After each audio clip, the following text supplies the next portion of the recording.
Nature of life, এটাই জীবনের nature, থাকা যায় না। বাংলাদেশের একজন আপকামিং স্কলার, খুব ইয়াং অ্যান্ড এনার্জেটিক একজন স্কলার, শাহাদাত হুসাইন খান ফয়সাল, আজকে মারা গিয়েছে, শুনেছেন? গতকালও আমি দেখছিলাম তাকে, গতকালও তরচাদা যুবক, আজকে নাই। This is the nature of life. কালকে হয়তো আমি থাকবো না, হুট করে চলে যেতে হয়, ঠিক না? এই যে জীবন পরিক্রমায় আমরা আসি, থাকি, আবার চলে যাই, এরপরেও আমাদের টনক নড়ে না, আমাদের হৃদয় বড্ড পাষাণ, আমাদের এই হৃদয় নরম হতে চায় না, আমাদের চোখ বেয়ে পানি নামতে চায় না। এটাই জীবনের নিয়ম, চলে যেতে হবে। দাদা চলে গেল, বাবা গেল, আপনি যাবেন না? এটা কি ভাবেন? এটা প্রতিদিন ভাবা দরকার যে আমাকে চলে যেতে হবে। আমার পরবর্তী জীবনের জন্য, পরজগতের জন্য আসলে আমি কি করছি? আমরা শুধু ছুটছি, পাগলের মতো শুধু ছুটছি। আমরা ব্যস্ত, মহাব্যস্ত, super busy. Our life is super busy life. এত ব্যস্ত, এই ব্যস্ততা যেন শেষ হতে চায় না। এত ব্যস্ততা কিসে? স্টপ, থামেন একটু, বসেন, sit down and think about death. The most certain thing in our life is death, and the most uncertain thing in our life is the time of death. আমাদের জীবনের সবচাইতে সুনিশ্চিত বিষয় হচ্ছে যে আমরা মরে যাব, ঠিক না? সুনিশ্চিত, আমিও যাব, আপনিও যাবেন, কিন্তু the most uncertain thing in our life is the time of death. আর আমাদের জীবনের সবচেয়ে অনিশ্চিত বিষয় হচ্ছে মৃত্যুর সময়। আমরা কবে যাব আমরা কেউ জানি না। চলে যেতে হয়। এই ছোট্ট থেকে কৈশোর, শৈশব থেকে কৈশোর, সেখান থেকে যৌবন, তারপরে অবিবাহিত থেকে হয়ে গেলেন বিবাহিত, তারপর স্বামী হয়ে গেলেন, এরপর হয়ে গেলেন বাবা, এরপর হয়ে গেলেন শ্বশুর, তারপর হয়ে গেলেন নানা। আর কতদিন? অনেক দিন তো হলো এই পৃথিবীতে, চলে যেতে হবে, ঠিক কি না? This is the nature of life. এটাই হচ্ছে এই পৃথিবীর জীবনের পদ্ধতি। একটু ভাববেন, স্টপ, একটু থামেন। অনেক ছুটছি আমরা, অনেক কম্পিটিশন, অনেক প্রতিযোগিতা, থামেন, একটু থামেন, অনেক হয়েছে, আর না। এবার একটু ভাবেন যে আমাকে চলে যেতে হবে। মাঝে মাঝে কবরস্থানে যাবেন। এই এলাকায় কবরস্থান আছে? কোথায়? আশেপাশে। কবে গেছিলেন? কবে যে গেছি মনেই নাই, ঠিক না? কবরস্থানে যাওয়ার সময়টাও হয় না। একটু যাবেন, যে তাকাবেন যে শুয়ে আছে এখানে, ছোট বাচ্চারা শুয়ে আছে, আমার মতো যুবকরা শুয়ে আছে, বৃদ্ধরা শুয়ে আছে। এখানে যারা ছিল এরাও আমার মতো হুন্ডা হাঁকিয়ে বেড়াতো। এখানে অনেক যুবক শুয়ে আছে যাদের রক্ত আমার চেয়ে বেশি গরম ছিল, যারা বাপের বেটা পালোয়ান ছিল। আজকে সব শেষ, কিচ্ছু নাই, শুধু অন্ধকার আর অন্ধকার। এই অন্ধকার যেন শেষ হতে চায় না। এজন্য একটু থামেন, একটু ভাবেন। Ponder on it, ponder on death, think about the death. মৃত্যু নিয়ে একটু ভাবেন। এই পৃথিবীর এই মরীচিকা, এই লোভ, এই লালসা, এই প্রতিযোগিতামূলক পৃথিবীর মায়াজালে আর কতদিন? একটু ভাবেন যে আমাদেরকে চলে যেতে হবে। এই কথাটাই মূলত আল্লাহ সূরাতে আমাদেরকে মেসেজ আকার দিয়েছেন, ঠিক কিনা? সূরার নাম হচ্ছে সূরাতুত তাকাসুর। কি নাম? কথা বলেন। তাকাসুর। তাকাসুর মানে হচ্ছে বেশি বেশি পাওয়ার লোভ। আরো লাগবে, খেতে পারে 5টা, হাতে নিয়ে রাখছে 10টা, কয় আরো দে। আছে না নাই? আমাদের দেশে বিভিন্ন দোয়া অনুষ্ঠান হয় না? দোয়ার পরে জিলাপি দেয়। আপনাদের এদিকে কি দেয়? জিলাপি দেয়। তো ছোট বাচ্চারা দেখবেন কয়েক জায়গায় জিলাপি দেয়, তো এদিকে 5টা নিচে, ওদিকে 5টা, ওর হাতে আর জায়গা হয় না, এরপর আরো নিতে গেছে ওই জায়গায়। আছে না নাই? এটা হচ্ছে মানুষের বৈশিষ্ট্য। মানুষ আরো চায়, যার আছে বেশি চায় বেশি। যার যত আছে তার তত চাহিদা। যার সাইকেল আছে সে হুন্ডা চায়, ঠিক কিনা? যার হুন্ডা আছে সে প্রাইভেট কার চায়, চায় না? যার প্রাইভেট কার আছে সে প্লেন চায়। একটা প্লেন যদি থাকতো আমার, খালি উঠতাম আকাশে। যার প্লেন আছে ও হেলিকপ্টার চায়, ঠিক কিনা? এই যে চাওয়া, আরো লাগবে, আরো আরো। যার 2 তলা সে 5 তলা বানাতে চায়, ঠিক কি না? যার 4টা বাড়ি ও 8টা বাড়ি চায়, তাই না? এলাকার মেম্বার চেয়ারম্যান হতে চায়, চেয়ারম্যান এমপি হতে চায়, এমপি মন্ত্রী হতে চায়, মন্ত্রী কি হতে চায়? প্রধানমন্ত্রী হতে চায়। কিন্তু এদেশে অসম্ভব। কথা বলেন, এই দেশে সবাই প্রধানমন্ত্রী হতে পারবে? ঘুরে ফিরে 2-1 জন, ঠিক কি না? তো যারাই প্রধানমন্ত্রীর আসনে বসে এই দেশে, আল্লাহ যেন তাদেরকে কোরআনের আলোকে এদেশ চালানোর তৌফিক দান করে। ইদানিং সময় দেখতে পাচ্ছি যে মাননীয় প্রধানমন্ত্রী শেখ হাসিনা অনেক বিষয়ে জিরো টলারেন্সে রয়েছেন। I do appreciate such kind of initiative in Bangladesh. এখন দেখতে পাচ্ছি যে দুর্নীতি দমন কমিশন আগের চেয়ে একটু সচল হয়েছে, ঠিক কি না? বিভিন্ন মন্ত্রণালয়ের কাজের যে স্পিড, এটা একটু বেড়েছে। এটা যেন লোক দেখানো না হয়, এটা যেন সাময়িক সময়ের জন্য না হয়, এটা যেন একটা কন্টিনিউয়াস প্রসেস হয়, তাহলেই বাংলাদেশের উন্নতি হবে। চিল্লায় বলেন ঠিক কিনা?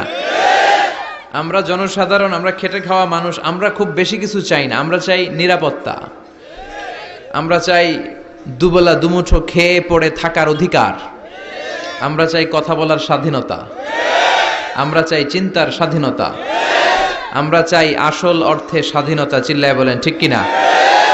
এরকম একটা দেশ যেন আমরা গড়তে পারি, আল্লাহ তৌফিক দাও। তাহলে যার আছে যত বেশি, তার চাহিদাও তত বেশি। এজন্য বিষ্ণু বলেছেন, উনজুর ইলা মান হুয়া আসফালা মিন, তোমার চেয়ে যে নিচে আছে তার দিকে তাকাও, তোমার চেয়ে যে উপরের দিকে আছে তার দিকে তাকিও না। উপরের দিকে তাকালে তোমার কষ্ট লাগবে, কিন্তু নিচের দিকে তাকালে তোমার শুকরিয়া আদায় করতে মন চাবে, ঠিক কিনা? শেখ সাদি রাহিমাহুল্লাহ নাম শুনছেন না? ওনার একবার আর্থিক ভাবে খুব খারাপ অবস্থা যাচ্ছিল, ওনার পায়ে জোতা ছিল না। কি ছিল না? তো উনি মন খারাপ যে হায় রে, আমি এত বড় ইরানি কবি, আমি বালাগাল উলা বিকামালিহি কাশাফাদ দুজা বিজামালিহি লিখলাম, ওটা বিশ্বব্যাপী আমার এত নাম দাম, আমার পায়ে জুতা নাই। উনি বেজায় মন খারাপ করে রাস্তায় বেরিয়ে হাঁটছেন খালি পায়ে। হাঁটতে হাঁটতে হঠাৎ একটা লোকের দিকে তাকালেন, দেখলেন ওই লোকের 2টা পাই নাই। কি নাই? পা নাই।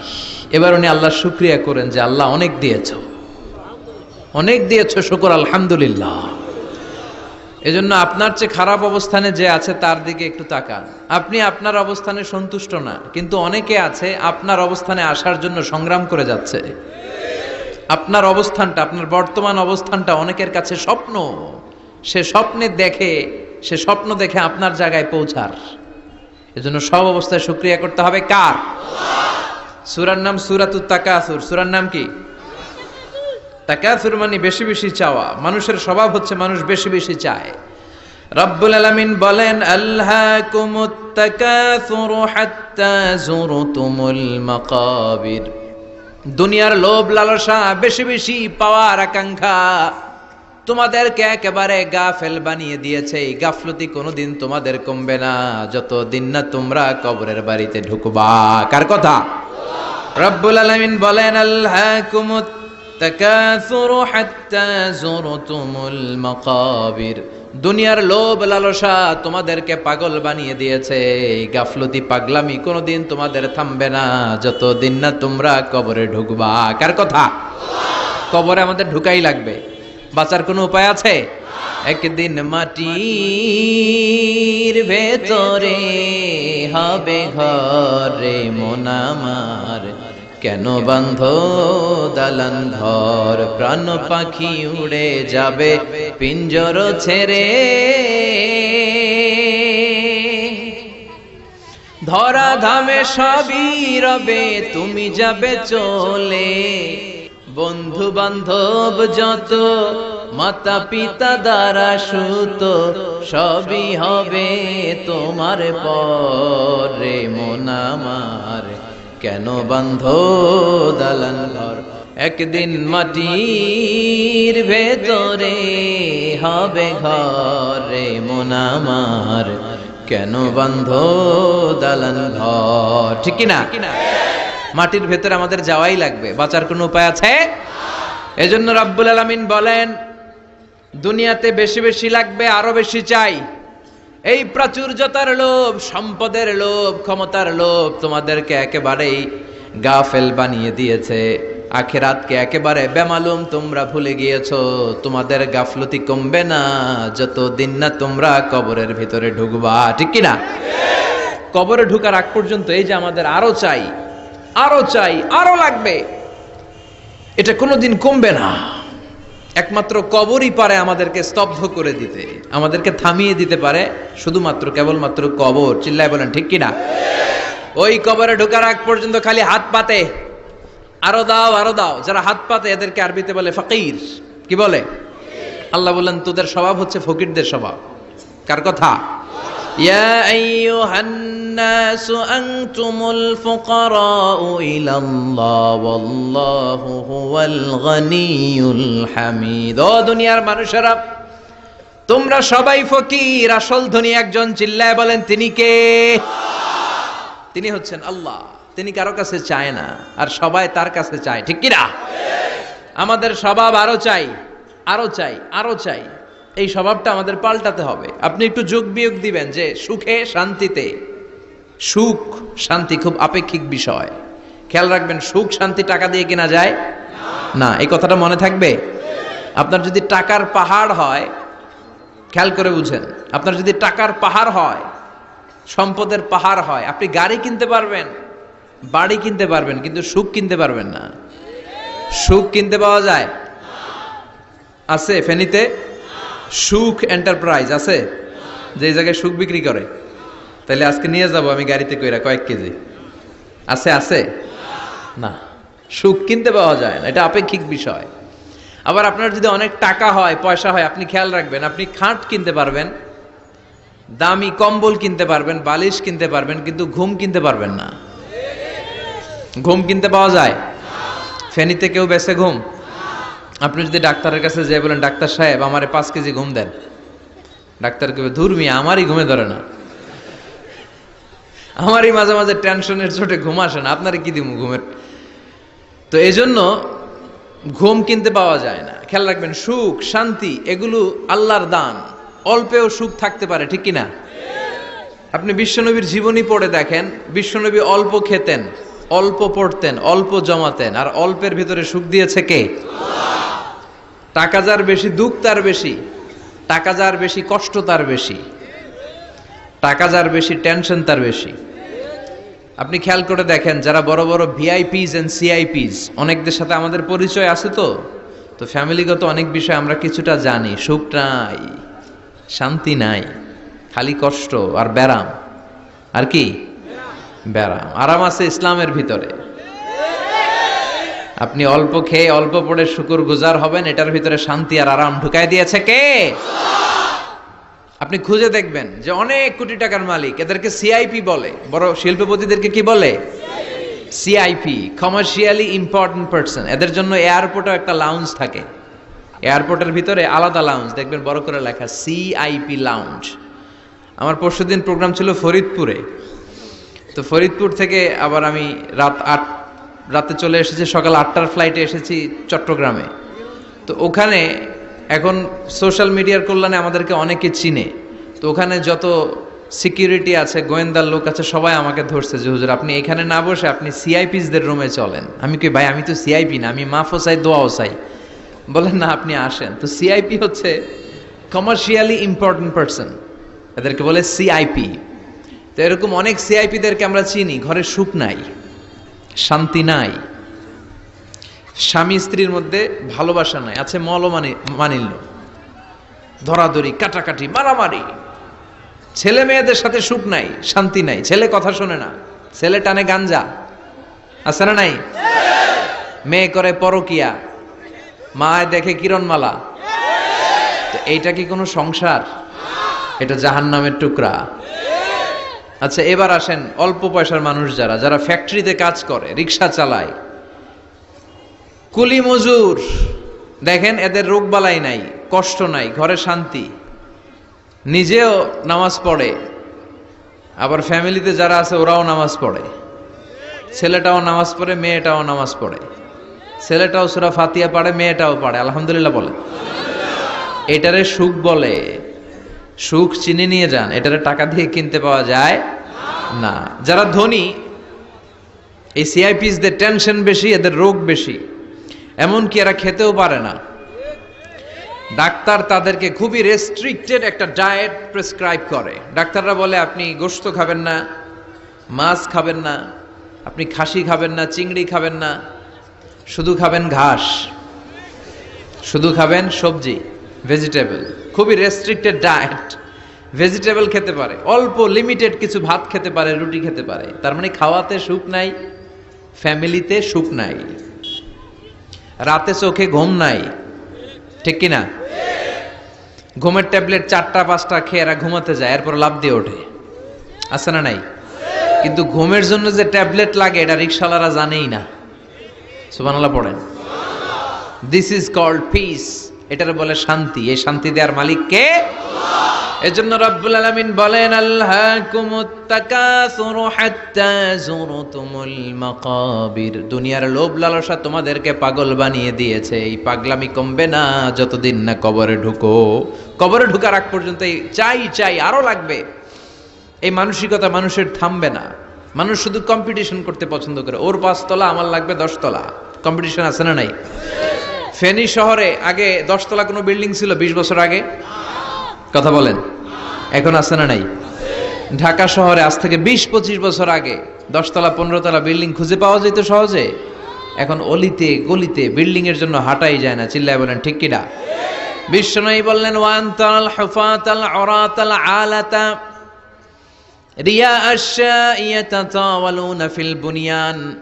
কিয়ামতের আগে দেখতে পাবা কিছু লোক যাদের পেটে খাবার ছিল না, গায়ে দেওয়ার মতো জামা ছিল না, সমাজে তাদের কোনো ধরনের নাম আর ডাক ছিল না, তারা হু হু করে বড় লোক হয়ে যাবে। They will start to construct high rises, buildings in the cities. শহরে বড় বড় বিল্ডিং, টাওয়ার বানানোর প্রতিযোগিতা শুরু করবে। চিল্লায় বলেন ঠিক কিনা? এই টাওয়ার বানানোর প্রতিযোগিতা আছে না নাই? টাওয়ারের পর tower, Burj Al Khalifa, Petronas Twin Tower, Zamzam Tower, Kingdom Tower, Shanghai Tower, গোটা বিশ্বব্যাপী লম্বা লম্বা টাওয়ার গুলো আছে না নাই? তার মানে মানুষের এই প্রতিযোগিতামূলক চিন্তাধারা, মেন্টালিটি কখনো কমবে না যতক্ষণ না সে কবরে ঢুকে। চিল্লায় বলেন ঠিক কিনা? আপনি গোটা বিশ্বব্যাপী যদি খেয়াল করেন, যারা বড় বড় ধনকুবের আছে, বর্তমান পৃথিবীতে সবচেয়ে বড় ধনী লোকটার নাম কি চিনেন আপনারা ওনাকে? কি নাম? কত টাকার যে মালিক সে নিজেও জানে না। তার পকেট থেকে যদি 1 বান্ডিল টাকা পড়ে যায়, এই টাকাটা উঠাতে তার যত সময় লাগবে, এটা না উঠায় যদি সে হাঁটে, তার মেধার আইডিয়াগুলোকে কাজে লাগালে এর চেয়ে বেশি টাকা আরো জেনারেট হয়ে যাবে। কি পরিমাণে টাকার মালিক সে! বারেন, ওয়াফেদ বারেন, কি নাম ওর? আল্লাহু আকবার। কত টাকার মালিক সে নিজেও জানে না। প্রিন্স ওয়ালিদ বিন তালালের নাম শুনেছেন? সৌদি ধনকুবের। সৌদি বর্তমান যে বাদশাহ, তার আগের বাদশার ভাগিনা, কিংডম হোল্ডিং কোম্পানির মালিক। তার একটা প্লেন আছে, পার্সোনাল জেট প্লেন, যেটার 70% মেড অফ গোল্ড। একটা বিমান, যে বিমানের 70% স্বর্ণ দিয়ে বানানো। নাউজুবিল্লাহ পড়বেন না? আমার ব্রুনাইতে একটা প্রোগ্রাম ছিল, পৃথিবীর সবচাইতে বড় যে প্যালেস, রাজপ্রাসাদ, এটার নাম হচ্ছে ইস্তানা নুরুল ইমান। প্রায় 2000 কক্ষ আছে ওটার ভেতরে। ওই রুমগুলোর ভেতরে যে কমোড আছে, টয়লেটের কমোড, এগুলো মেড অফ গোল্ড, স্বর্ণ দিয়ে বানানো। নাউজুবিল্লাহ কইবেন না? এই ইস্তানা নুরুল ইমানের মালিক হচ্ছে ব্রুনাইয়ের সুলতান হাসান আল বলখিয়া। তার সংগ্রহে 500টা রোলস রয়েস গাড়ি আছে। কয়টা? যে রোলস রয়েস গুলার কমসে কম দাম হচ্ছে বাংলাদেশি টাকায় 8 থেকে 10 কোটি টাকা। এরকম কয়টা আছে? আচ্ছা, আপনারা উত্তর করেন যে একজন মানুষের আনন্দ ফুর্তি করতে, ঘুরতে, চিলিং করতে, আউটিং এ যেতে, লং ড্রাইভে যেতে সবাই মিলে ফ্যামিলির কয়টা গাড়ি লাগে? 5টা? 10টা? হ্যাঁ, তার সংগ্রহে রোলস রয়েস গাড়ি আছে 500টা।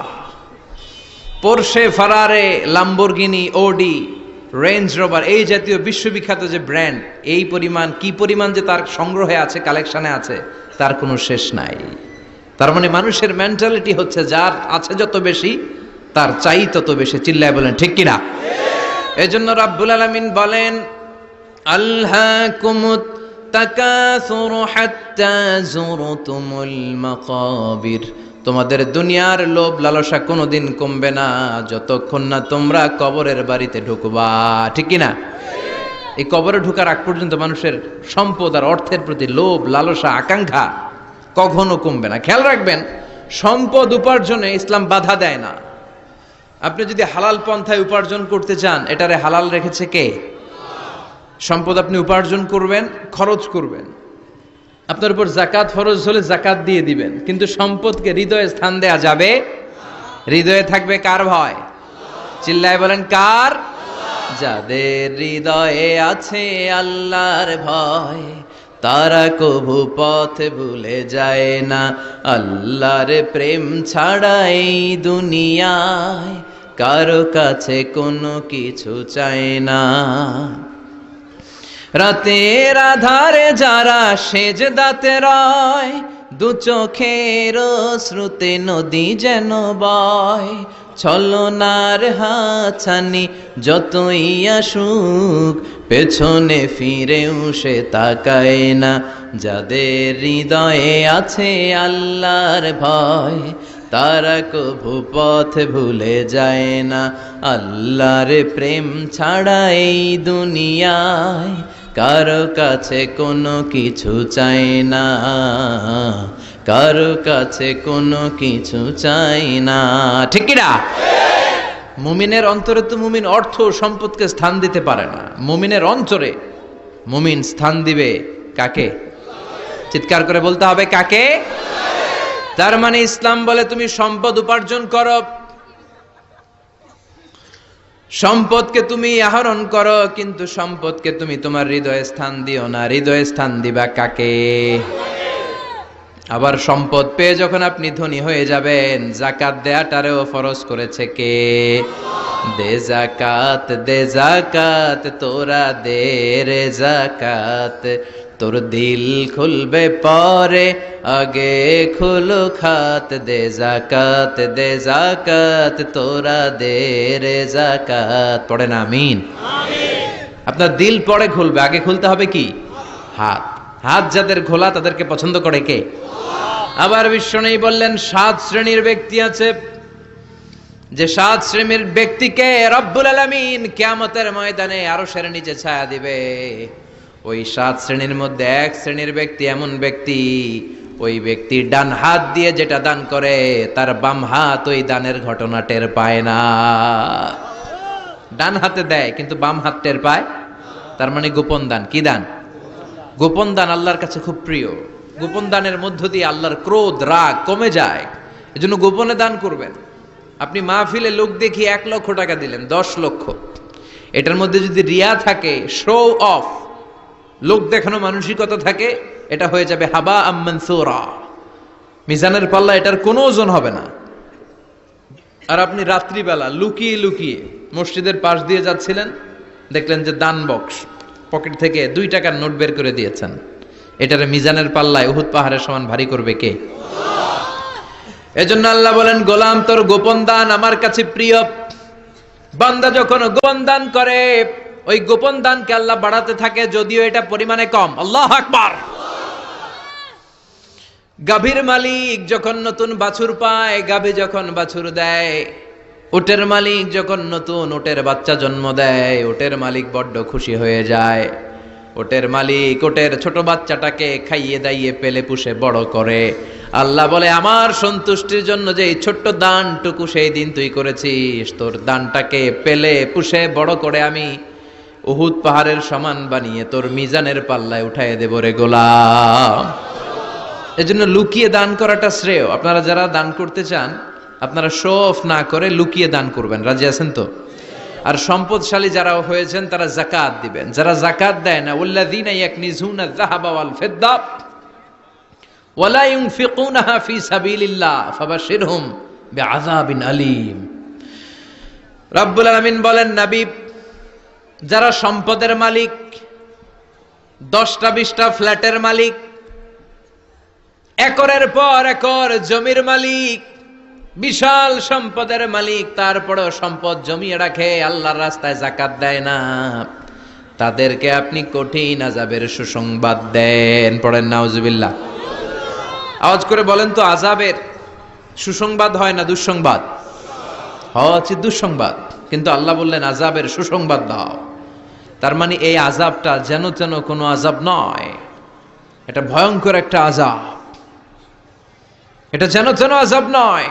1000 বছর জাহান্নামের ভেতরে জ্বালিয়ে রাখা লোহার খুন্তি দিয়ে আপনার পেটে একটা ছেক দেয়া হবে, কপালে একটা ছেক দেয়া হবে, পিঠের মধ্যে ছেক দেয়া হবে। নাউজুবিল্লাহ পড়েন। এজন্য আল্লাহ বললেন কঠিন মর্মন্তুদ আযাব আর শাস্তি, পানিশমেন্টের সুসংবাদ দাও। ছেলে গণিত পরীক্ষায় ফেল করেছে, মা বলে তুই ফেল করছস, তোর আব্বা এসে এমন মাইট দিবে, মাইট দিলে মজা টের পাবি। আচ্ছা আওয়াজ করে বলেন, মাইট দিলে কি মজা পাওয়া যায় না ব্যথা পাওয়া যায়? কিন্তু মা বললেন যে মজা টের পাবি, তার মানে মাইটটা যে কড়া মাইট হবে, শাস্তিটা হবে বড় ডেঞ্জারাস শাস্তি। এই শাস্তির তীব্রতা, মাইরের তীব্রতা বোঝানোর জন্য মা মজার কথা বলেছেন। চিল্লায় বলেন ঠিক কিনা?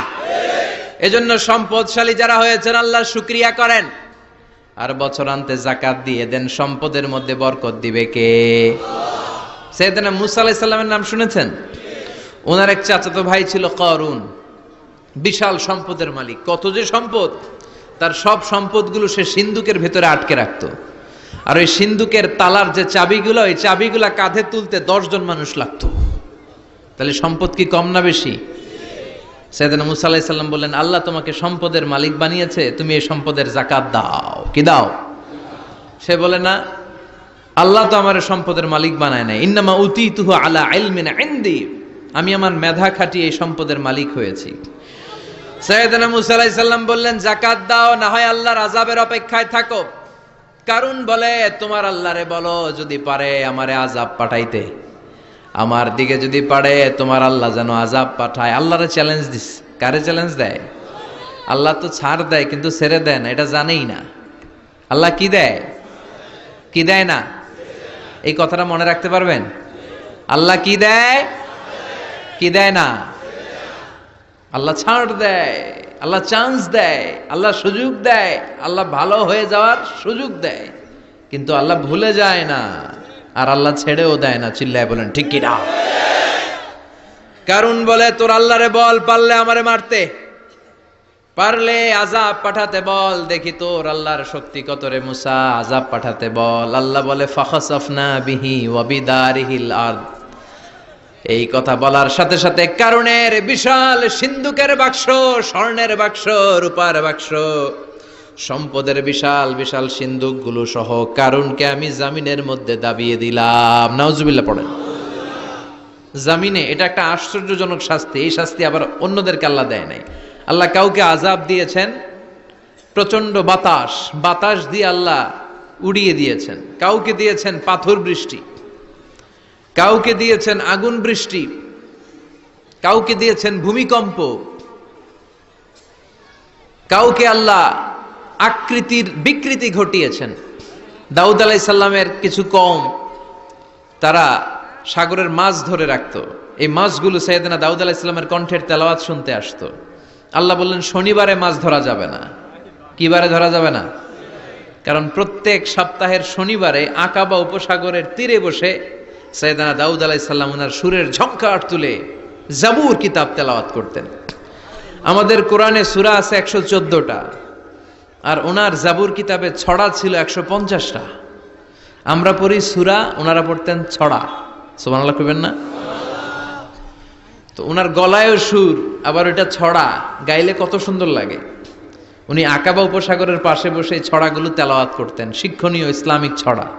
আর এই ছড়ার সুরে মুগ্ধ হয়ে সাগরের মাছগুলো সাগর ছেড়ে দিয়ে ডাঙ্গায় চলে আসতো।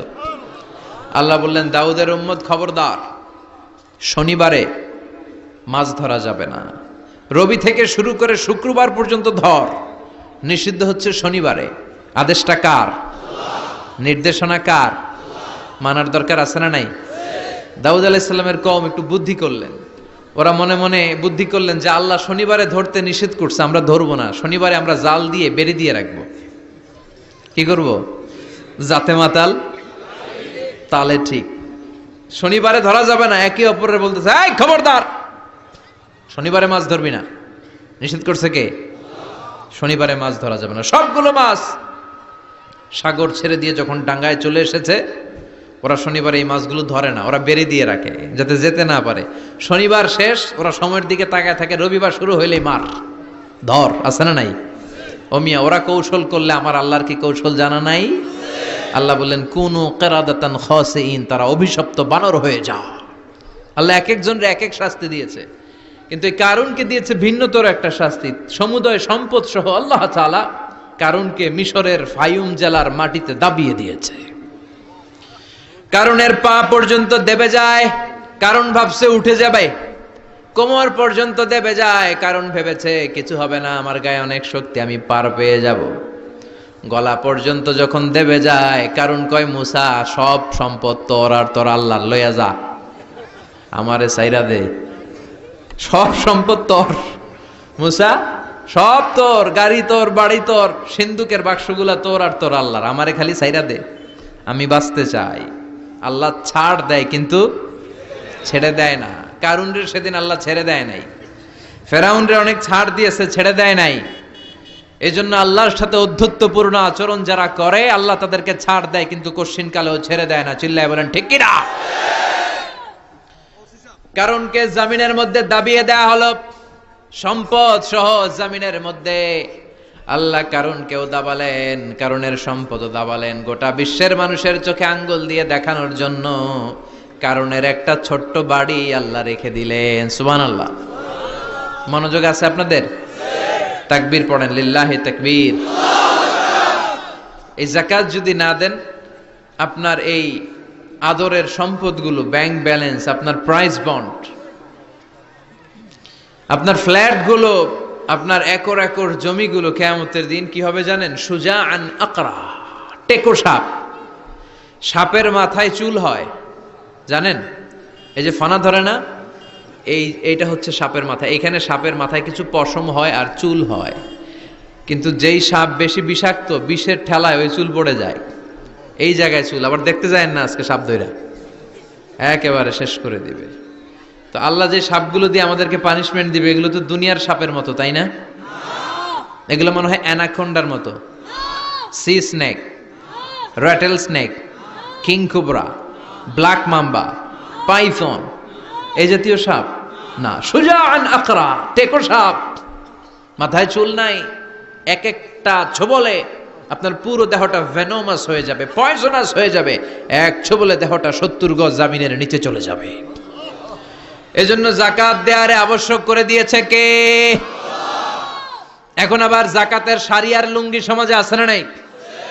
আল্লাহর কসম করে বলছি, যাকাতের শাড়ি, যাকাতের লুঙ্গি বলতে কিছু নাই। এগুলো এমন শাড়ি মশারির চেয়েও পাতলা। এগুলো আপনি গরিবদের হাতে তুলে দেন কি করে? এই ঠাট্টা করার স্পর্ধা আপনাকে কে দিয়েছে? অনেক ভিআইপি সিআইপিসরা আছে, অ্যানাউন্স করে দেয়, আমার ওই বাংলো বাড়ির সামনে ফেব্রুয়ারির অত তারিখে আসবেন সবাই, 14ই ফেব্রুয়ারি আসবেন, ভালোবাসার শাড়ি দিয়ে দিব সবাই। তো এই পাতলা শাড়ি নেওয়ার জন্য আসে মহিলারা, শাড়ি দিবে 5000, মানুষ আসছে 1 লাখ, পদপৃষ্ঠ হয়ে মারা যায়, এরকম আছে না নাই? আপনার যাকাতের শাড়ি নিতে এসে ম্যানেজমেন্টের অভাবে, সুন্দর ব্যবস্থাপনার অভাবে পদপৃষ্ঠ হয়ে যারা মারা গেল, এদের হত্যার দায়ভার আপনি কিয়ামতের দিন এড়াতে পারবেন না। চিল্লায় বলেন ঠিক কিনা? যাকাত এসেছে দারিদ্র্য বিমোচনের জন্য, to wipe out the poverty from the society। সমাজ থেকে আপনি দারিদ্রতাকে ঝাড়ু পেটা করে বিদায় করবেন, এজন্য এসেছে যাকাত। একজন লোককে যখন আপনি যাকাত পে করবেন, এমন পরিমাণে যাকাত আপনি তাকে দিবেন যে তার জন্য আর অন্য কোথাও যাকাতের লাইনে যে হাত পাতা না লাগে। কথা বুঝতে পেরেছেন? এজন্য যাকাতের শাড়ি, যাকাতের লুঙ্গি কোনোদিন দিবেন না। আপনি 10,000 জনকে দেওয়ার দরকার নেই, আপনি 10 জনকে দেন, 10টা সিএনজি কিনে দেন। তাদের ঘরে যদি কর্মক্ষম ছেলে পেলে থাকে, অটো রিক্সা কিনে দেন, সিএনজি কিনে দেন, একটা অস্ট্রেলিয়ান গাই কিনে দেন, দুধ বিক্রি করে ফ্যামিলিটা চলবে, ঠিক কিনা? আপনি একটা চায়ের টং দোকান করে দেন, একটা ঝালমুড়ির দোকান করে দেন, তাহলে তার এই কাজের মধ্য দিয়ে তার পুরো ফ্যামিলিটা লিড করতে পারবে। চিৎকার করে বলেন ঠিক কিনা? এইভাবে জাকাত দিতে রাজি আছেন তো? আপনাদের মধ্যে থেকে যদি কারো জাকাত ফরজ না হয়, আপনাদের আত্মীয় স্বজনদের মধ্যে যাদের জাকাত ফরজ হয়েছে এই মেসেজটা পৌঁছে দিতে হবে। রাজি আছেন? রাজি আছেন? এজন্য রব্বুল আলামিন বলেন, আলহাকুমুত তাকাসুরু হাত্তা যুরতুমুল মাকাবির। দুনিয়ার লোভ কোনোদিন তোমাদের কমবে না যতদিন না তোমরা কবরে ঢুকো। কবরে ঢোকার আগ পর্যন্ত আমাদের লোভ কমবে? চিল্লায় বলেন, কমবে না। আমরা এই দুনিয়াটাকেই সব মনে করি, আসলে এটা কি সব? কথা বলেন, আসলে এটা সব না। আমরা চাক্ষুষ যখন মালাকুল মাউতকে দেখতে পাবো তখন আমাদের টনক নড়বে। আমরা প্রত্যেকেই কিন্তু মালাকুল মাউতকে দেখব, বিশ্বাস হয়? প্রত্যেকেই আমরা দেখব, ভালো হলেও দেখব, খারাপ হলেও দেখব। নিজ চোখে আমরা মালাকুল মাউতকে দেখতে পাবো, আর আমাদের রূহ তিনি কবজ করে নিয়ে যাবেন। চিৎকার করে বলেন ঠিক কিনা?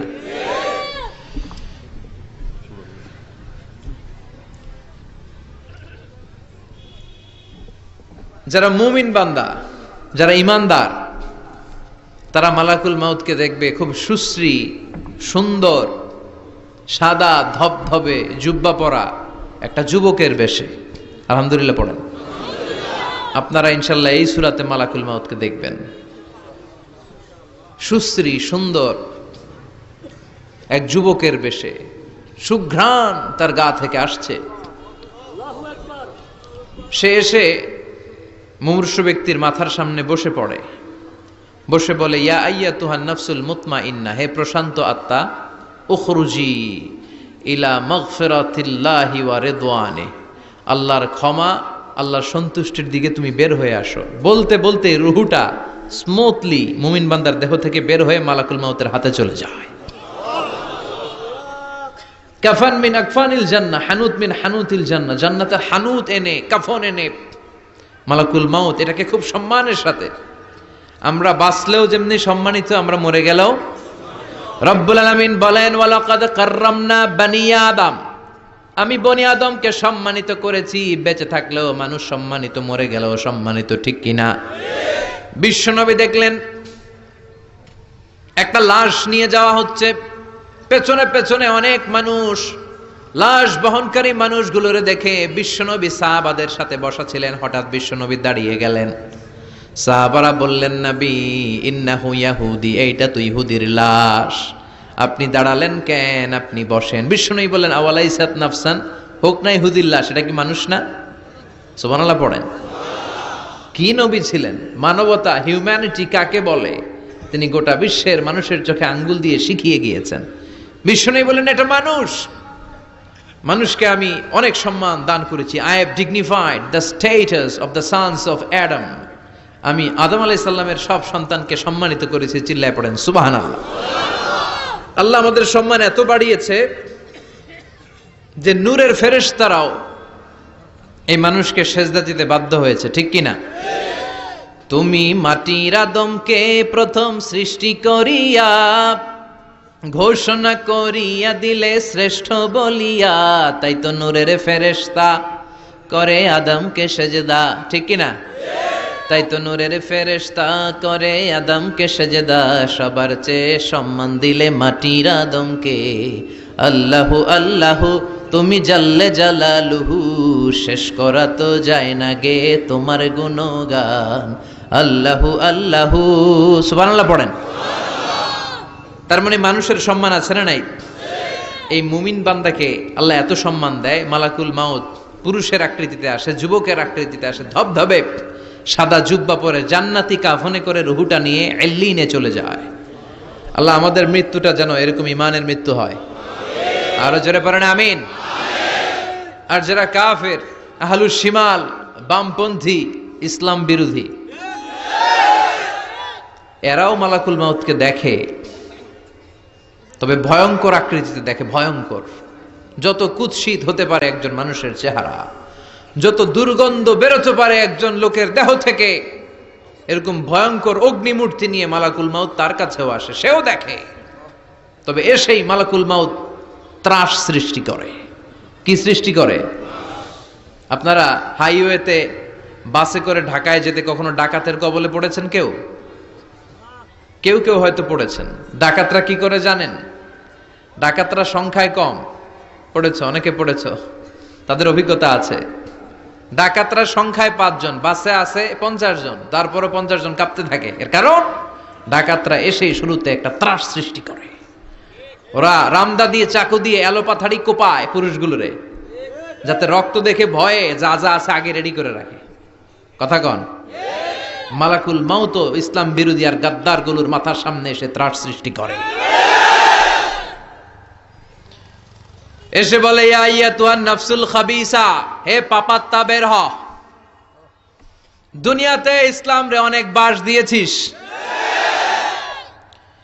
আল্লাহর নবীকে অনেক গালি দিয়েছিস, ইসলামী আইনের বিরোধিতা করেছিস, ইসলামী আন্দোলনের 12টা বাজিয়েছিস।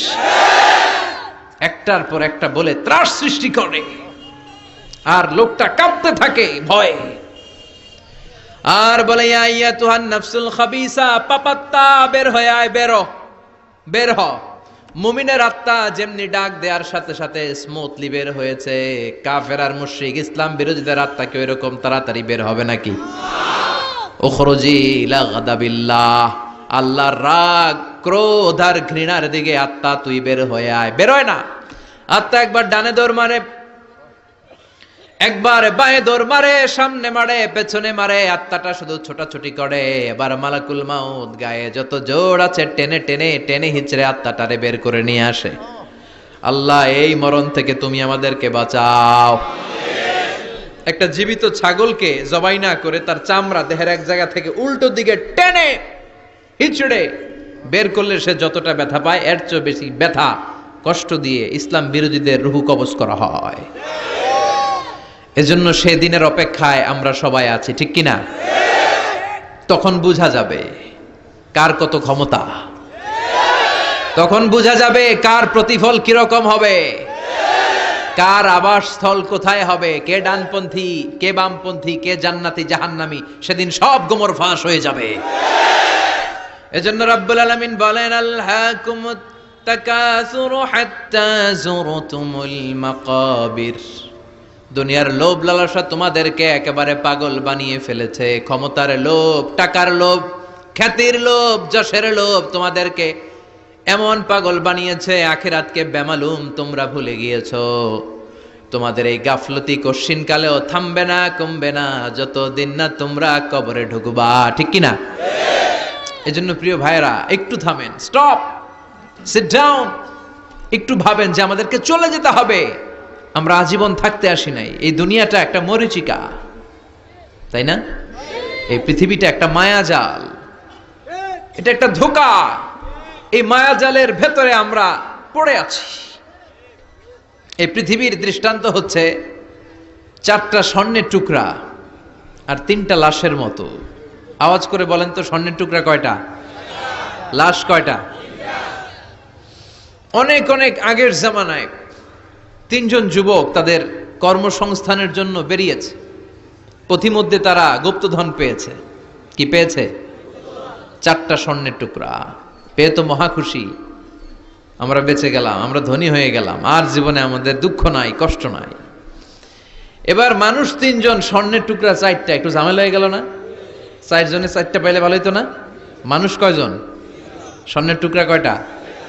4টা। এবার তারা বলতে লাগলো, আমাদের প্রচন্ড ক্ষুধা পেয়েছে। একজনকে বললো, তুই বাজারে যা, বাজার থেকে রুটি কিনে নিয়ে আয়। সে রুটি কিনতে গেল। আর এই 2 জন মিলে ভাবতে লাগলো, শয়তানের ওয়াসওয়াসায় পড়ে একটা কাজ করি, যেটারে রুটি আনতে পাঠাইছে ওটারে যদি শেষ করে দিতে পারি, মানে ওটার কেল্লা যদি ফতে করে দিতে পারি, তাহলে তো আর ভাগাভাগির কোনো কাজ নাই। স্বর্ণ 4টা, তুই পাবি 2টা, আমি পাবো। আর যে রুটি আনতে গিয়েছে সে মনে মনে ভাবে, রুটিতে যদি 20 মাখায় নিতে পারি। দেখছেন খেলা? আল্লাহু আকবার। রুটিতে কি মাখায় নিতে পারি? 20। তাহলে এই 2টারে 20 মাখানো রুটি খাওয়ায় দিলাম, 4টাই আমার আর ধরে কে? তো যেই চিন্তা ওই কাজ। ওরাও রুটির সাথে, উনিও রুটির সাথে 20 মাখাইছে, এরাও রেডি হয়ে আছে কখন আসবে। আসার সাথে সাথে ওইটারে ধইরা আইজো মায়ের কাইলো মায়ের মাইরা ওইটার বর্তমানে ফেলাইছে, ওইটা অক্কা পাইছে, শেষ। এবার দুই বন্ধু মহা খুশি, তুই দুইটা আমি দুইটা, লাফাইতেছে আনন্দে। এক বন্ধু কয় লাফাইস কম, ক্ষুধা লাগছে অনেক, আগে খেয়ে নেই। আয় কি করি, এবার প্যাকেট থেকে ২০ মাখানো রুটি বের করে রুটি খাই, ওই দুইটাও শেষ। 4টা স্বর্ণের টুকরার জায়গায় পড়ে আছে, আর 3টা লাশ পাশে পড়ে আছে। হাযিহি মাসালু হায়াতিদ দুনিয়া, এটাই তো দুনিয়ার জীবনের দৃষ্টান্ত। বাড়ির জায়গায় বাড়ি পড়ে থাকবে, ক্ষমতার মসনদের চেয়ারটা জায়গায় পড়ে থাকবে, মানুষগুলো থাকবে না, ঠিক কিনা? আপনি খেয়াল করে দেখেন, আপনারা যদি কেউ জিজ্ঞেস করে ভাই এই বাংলো বাড়িটা কার, আপনি খুব গর্ববোধ করে বলেন যে এটা আমার বাড়ি, বলেন না? একটু খেয়াল করেন, আপনার বাবা যখন এই বাড়িতে থাকতো, কেউ যখন জিজ্ঞেস করতো বাড়িটা কার, আপনার বাবাও বলতো এটা আমার বাড়ি। আপনার দাদাও খুব পরিচয় দিত, এটা আমার বাড়ি, এই বাড়ি কার? আমার। আপনার দাদার দাদার দাদাও বলতো এটা আমার বাড়ি। আপনি মরে গেলে এই বাড়িটাই, যেটারে আপনি আমার আমার বলে আগলে রাখতেন, আপনার ছেলে তখন শুরু করবে আমার। কথা কন? ছেলে মরে গেলে নাতি বলবে আমার। ছেলে বা নাতি যদি এই জায়গাটা বাড়িটা বিক্রি করে দেয়, যাদের কাছে বিক্রি করা হলো, তখন তারা শুরু করবে আমার, ঠিক কিনা? পরের জায়গা পরের বাড়ি, ঘর বাঁধিয়ায় আমি রই, আমি তো সেই ঘরের মালিক নই। সবকিছুর আসল মালিক কে? সেজন্য আল্লাহ বললেন আলহাকুমুত তাকাসুরু হাত্তা যুরতুমুল মাকাবির, দুনিয়ার লোভ লালসা তোমাদের কমবে না যতদিন না তোমরা কবরে ঢুকবা। বিষ্ণু বললেন লাউ আন্না লিকুল্লি ইবনি আদম ওয়াদিয়ান মিন যাহাব, পৃথিবীর প্রত্যেকটা মানুষকে যদি আল্লাহ একটা করে স্বর্ণের পাহাড়ের মালিক বানিয়ে দেয়, আহাব্বা আইয়াকুনা লাহু ওয়াদিয়ান, সে আরো একটা স্বর্ণের পাহাড়ের মালিক হওয়ার চেষ্টা করবে। ওয়ালা ইয়ামলা আফাহু ইল্লা তুরাব, কবরের মাটি ছাড়া তার এই লোভ লালসা অতিরিক্ত চাওয়া পাওয়ার ইচ্ছা কোনোদিন কেউ থামাতে পারবে না। একটু বুঝে শুনে উত্তর দেন, একটা স্বর্ণের পাহাড়ের মালিক যদি আমি হই, আমি আমার 14 পুরুষ এটারে বিক্রি করে করে খেয়েও কি শেষ করতে পারবো? আপনি পাহাড় দেখছেন কত বড়, যে স্বর্ণের পাহাড় যদি হয়, এটার বেচে খেয়ে মজমাস্তি করে আমাদের 14 পুরুষের জীবন কেটে যাবে, তাহলে আরেকটা পাহাড় দিয়ে আমি কি করব? এটা মানুষের স্বভাব, যার আছে বেশি সে চায় বেশি। আল্লাহ বলে থাম, একটু থাম, অনেক হয়েছে, আর না, তোমাকে চলে যেতে হবে। এই পাগলামির মায়া জালে আর পড়ে থেকো না, ঘুমন্ত বিবেকটাকে জাগাও, আখিরাতের সামানা তৈরি করো। চিল্লায় বলেন ঠিক কিনা? হাত্তা যুরতুমুল মাকাবির, এই কবর জিয়ারত তোমাকে করতে হবে। কবর হলো এমন জায়গা, এটা হলো মরণের পরে আখিরাতের প্রথম ধাপ। বিষ্ণু বললেন এই ধাপটা যদি সহজ হয়, আখিরাতের বাকি ধাপগুলোরে সহজ করে দিবে কে? আর এই কবরের প্রশ্নের উত্তর যদি উল্টা পাল্টা হয়ে যায়, প্রথম ধাপের প্রশ্নের উত্তর যদি গোলমাল পেকে যায়, পরের ধাপগুলোতে মায়ের আছে না নাই? বিষ্ণু বললেন মুমিনদের জন্য এই কবরে প্রশ্ন থাকবে কয়টা? কথা কন? 4টা। যারা ইসলাম বিরোধী, যারা কাফের, যারা মুশরিক, যারা বামপন্থী, তাদের থাকবে 3টা। মুমিনদের জন্য 4টা। মুমিনদের প্রথম প্রশ্ন, হু ইজ ইউর লর্ড? মার রব্বুক, তোর রবের নাম কি? চিল্লায় বলেন আমাদের রব কে? আল্লাহ আমারে রব, দমে দমে তনু মনে তারি অনুভব। আল্লাহ আমারে রব, তোমার দুনিয়াতে আমি যেদিকে তাকাই, অথই নিয়ামাতে ডুবে আছি সবাই। পাক পাখালির গানে শুনি তাসবিহ কলো রব, তাসবিহ কলো রব। পড়েন আল্লাহ আমারে রব। প্রথম প্রশ্ন করা হবে মার রব্বুক, তোর রবের নাম কি? চিল্লায় বলেন আমাদের রব কে?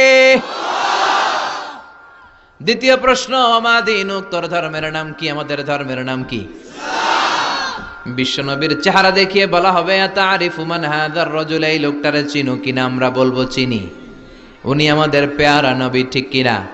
চাঁদের চেয়ে সুন্দর তুমি নবী আমার কমলিহিওয়ালা, দু জাহানের বাদশাহ তুমি প্যারা নবী সাল্লে আলা, দু জাহানের বাদশাহ তুমি প্যারা নবী সাল্লে আলা, চাঁদের চেয়ে সুন্দর তুমি নবী আমার কমলিহিওয়ালা।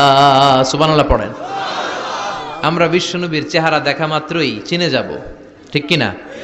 আমরা বলবো এই লোককে চিনি মানি, উনি ছিল আমাদের জান, আমাদের প্রাণ, আমাদের কলিজা। এই নবীর জন্য আমরা সব করতে রাজি। এই নবীর সম্মান আর ইজ্জত বাঁচাতে আমরা দেহের তাজা রক্ত ঢালতে রাজি। এই নবী আমাদের সব। এই নবীর সুপারিশ ছাড়া আমি জান্নাতে যেতে পারবো না। এই নবীর আমরা চিনি মানি, উনি তো আমাদের পেয়ারা নবী। এই তিনটা প্রশ্নের উত্তর যখন পেরে যাবেন আপনারা ইনশাআল্লাহ, চতুর্থ একটা প্রশ্ন, ওয়ামা ইলমুক, হোয়াটস ইউর নলেজ? তুমি কিভাবে শিখলা? তুমি কি নকল করে শিখেছো না জেনে বুঝে? আপনাকে বলতে হবে কোরআন থেকে জেনে, হাদিস থেকে মেনে মেনে আমি শিখেছি। চারটা প্রশ্নের উত্তর যখন আপনি করে ফেলবেন, ফেরেশতারা বলবে আহলান সাহলান মারহাবান বিক, খোশ আমদেদ, সুস্বাগতম, তুমি তো কপালওয়ালা। আলহামদুলিল্লাহ পড়েন। ইফতাহু লাহু বাবুন ইলাল জান্নাহ, তার কবর থেকে জান্নাতের দিকে একটা দরজা খুলে দেয়া হবে। ওয়া ইফসাহু লাহু কবরুহু 70 যিরান, তার কবরটারে 70 হাত লম্বা বানিয়ে দেয়া হবে। ওয়া ইউলবাসু মিন লিবাসি আহলিল জান্নাহ, জান্নাতের দুইটা পোশাক তার গায়ের মধ্যে পরিয়ে দেয়া হবে। এরপরে ফেরেশতারা বলবেন নাম কানাউমিল আরুস, ঘুমাও। বাসর রাতে বর যেমনি কনেকে নিয়ে প্রশান্তির ঘুম দেয়, আনন্দের ঘুম দাও, ঘুমাও। আপনি আরামসে ঘুমাবেন। আলহামদুলিল্লাহ পড়েন। এই ঘুম আপনার ভাঙবে না যতক্ষণ না ইসরাফিলের সিঙ্গার ফুৎকার না আসে। আপনার এই ঘুম আর ভাঙবে। আর যারা ইসলামের বিপক্ষের শক্তি, কাফের মুশরিক, তাদেরকেও বসানো হবে মালাকা নাসওয়াদা নাজরাকান, নীলাবচ কৃষ্ণ বর্ণের দুইজন ফেরেশতা আসবে। এদের চোখ থাকবে নীল, গায়ের রং কালো। দেখতে কেমন লাগবে রে ভাই? আল্লাহু আকবার। এসে বলবে বস, আনসার দে, মার রব্বুক, তোর রব কে? ও আল্লাহ জানবে না। ও বলবে লা আদ্রি, আমি কিছু জানি না, আমি ভালো মানুষ, আমারে মাফ করে দেন, আমারে ছাইরা দেন, আমি জানি না রব কে। কয় দাঁড়া, আর দুইটা বাকি প্রশ্ন, এরপরে দেখাইতেছি ফাইনাল খেলা। দ্বিতীয় প্রশ্ন, ওমা দীনুক, তোর ধর্মের নাম কি? কয় জানি না, মাফ করে দেন। লা আদ্রি, আমি ধর্ম টর্ম জানি না, আমি তো চিয়ার্স করতাম, চিয়ার্স, আমি ড্রিঙ্কস খাইতাম, আমি ধর্ষণে সেঞ্চুরি করতাম, আমি শাহবাগের মঞ্চে উঠে ইসলামের বিরুদ্ধে ভাষণ দিতাম। আমার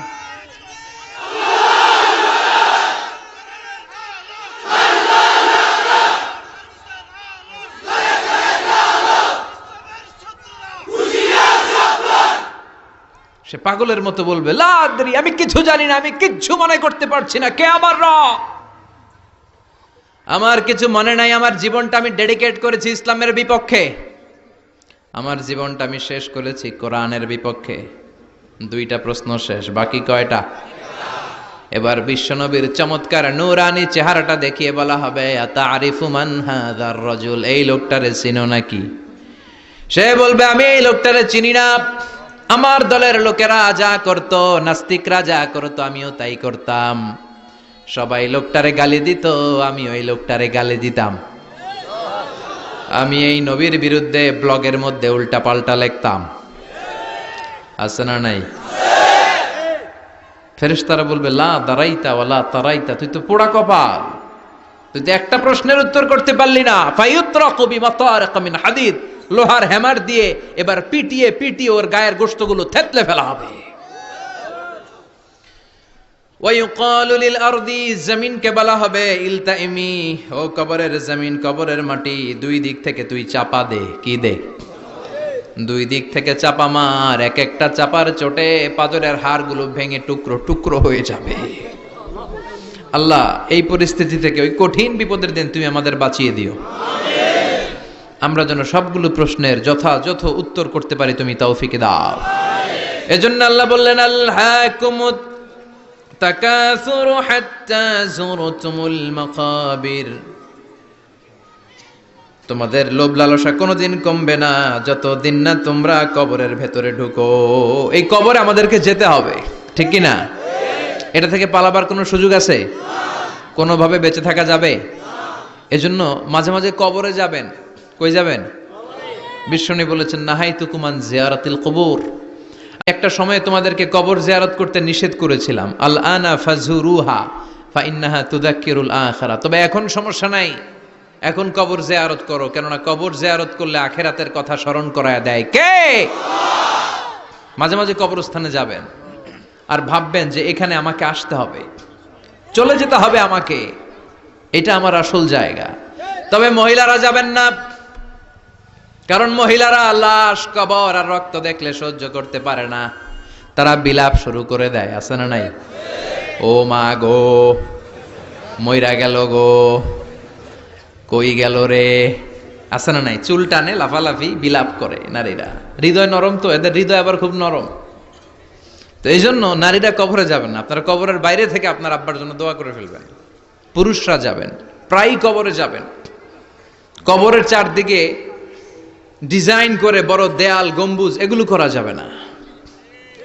আর কবরে পড়ে থাকা ব্যক্তির কাছে কিছু চাওয়া যাবে? চাইতে হবে কার কাছে? ইদা সাআলতা ফাসআলিল্লাহ ওয়া ইদা ইসতাআনতা ফাসতাইন বিল্লাহ, যদি চাইতে হয় কার কাছে চাও? সাহায্যের দরকার, কে সাহায্য পাঠাতে পারে? এজন্য বিপদে আপদে সব সময় কার কাছে চাবো? বিশ্বনবীর কবরের সামনে দাঁড়িয়েও কিছু চাওয়া যাবে?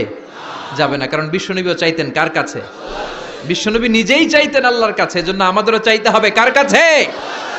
আল মাইয়িতু ফিল কবর কাল গরীকু ফিল বাহর, সাঁতার না জানা ব্যক্তি সাগরে পড়ে গেলে যেমন অসহায়, মরে গেলে মানুষটা তার চেয়েও বেশি অসহায়, ঠিক কি না? অসহায় কবরের মানুষ আপনারে কি দিবে? দিবেন তো আপনি। আপনি যেই তার জন্য দোয়া করবেন, ফাতিহা পাঠ করবেন, ইখলাস পাঠ করবেন, তার জন্য মাগফিরাত কামনা করবেন, আপনি দোয়া করলে তার জীবনের গুনাহ ক্ষমা করে দিবে কে? কিন্তু সে কি আপনার বিপদ থেকে মুক্ত করতে পারে? তাহলে এই সূরাতুত তাকাসুর থেকে আমাদের জীবনের জন্য শিক্ষা হচ্ছে, we have to go back to our Lord. আমাদেরকে আমাদের রবের কাছে হাজিরা দিতে হবে, আমাদের কিন্তু ফিরে যেতে হবে। এই চিন্তাটা আমাদের মাথায় রাখার দরকার আছে না নাই? চিল্লায় বলেন, মাথায় রাখার দরকার আছে না নাই? আজকে থেকে মাঝে মাঝে একটু ভাবা যাবে না যে আমাদেরকে চলে যেতে হবে? সাইয়েদনা ওমরে ফারুক বলতেন, মুতু ক্বাবলা আন তামুতু, মরার আগে একবার মরো। হাসিবু ক্বাবলা আন তুহাসাবু, আল্লাহ তোমার হিসাব নেয়ার আগে তুমি একবার তোমার নিজের হিসাব নাও। বাড়িতে বসে দাগ কাটবেন, ভালো কাজ খারাপ কাজ লিখবেন, ভালো কয়টা করছেন, খারাপ কয়টা করছেন, এবার নিজে একটু হিসাব করেন আপনার অবস্থা কি হতে পারে। বিছানায় একবার চোখ বন্ধ করে লম্বা হয়ে শটান হয়ে শুয়ে যান, আর ভাবেন আপনি নাই। লোকজন কান্নাকাটি করবে, অ্যানাউন্স করা হবে আমাদের অমুক ভাই দুনিয়াতে নাই। বিকেল 4টায় জানাজা শুরু হয়ে যাবে। হাজার হাজার আপনার বন্ধু বান্ধবরা এসে কাঁদবে, জানাজা দিয়ে খাটিয়াতে করে কবরে রেখে দিয়ে আসবে। কেউ সাথে যাবে না, কেউ না। এই ঘটনাটা আমার, আপনার, আমাদের সকলের জীবনে ঘটতে যাচ্ছে। গোয়িং টু হ্যাপেন ভেরি সুনার, খুবই দ্রুত হতে যাচ্ছে। কবে হতে যাচ্ছে আমরা কেউ জানি না। The most certain thing in our life is death, and the most uncertain thing in our life is the time of death. আমরা চলে যাব, এটা নিশ্চিত। কবে যাব কেউ জানি না। তাই আসুন আমরা প্রতিদিন কবরের কথা অনেকবার স্মরণ করি। আল্লাহ আমাদেরকে বোঝার তৌফিক দান করো।